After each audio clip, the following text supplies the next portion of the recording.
After completion of meiosis 1, cell enter into short interphase where S phase is absent.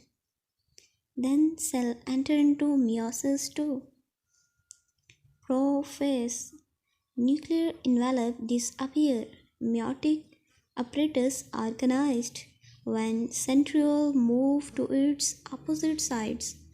All stages of meiosis 2 just like a meiosis 1.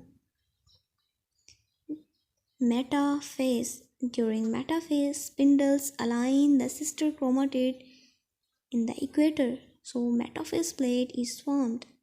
Anaphase. Sister chromatid travel toward their poles. Telophase.